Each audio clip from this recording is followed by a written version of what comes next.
Në kuadër të një projektit përbashkët të dy fondacioneve gjermane, Konrad Adenauer dhe Friedrich Ebert, është zhvilluar një sondazh me 800 votues urban të Shkodrës, nga ku thuhet se rreth 42% e popullsisë urbane të Shkodrës mendon se drejtimi ku ka punuar më mirë bashkia në 8 muajt e parë të mandatit të ri është pastrimi. Rreth 54% e popullsisë urbane të Shkodrës mendon se drejtimi ku ka punuar më keq bashkia në 8 muajt e parë të mandatit të ri është riparimi i rrugëve.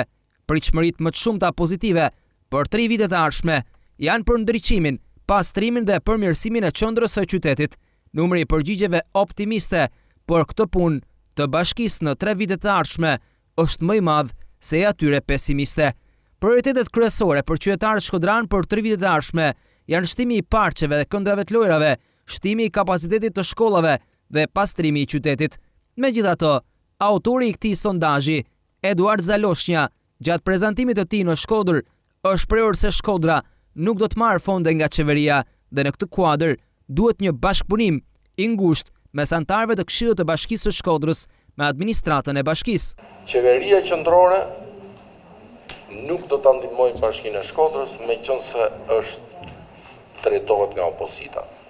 Besoj se duhet shërbej si një shtys për Këshillin Bashkiak, pra për 2 krahët e Këshillit Bashkiak, të majtë të djathtë që të ushtrojnë trysni ndaj qeverisë për ta ndihmuar financiarisht Bashkinë e Shkodrës. Këshilli Bashkiak, nëse është i bashkuar dhe ushtron edhe ky trysni jo veç të majtët veç djathtët, po së bashku, sepse janë probleme në fundit qytetarët e Shkodrës që shprehen këtë pesimizëm, në fundit si të majtë si të djathtë tani përfaqësohen nga kjo kryetare bashkie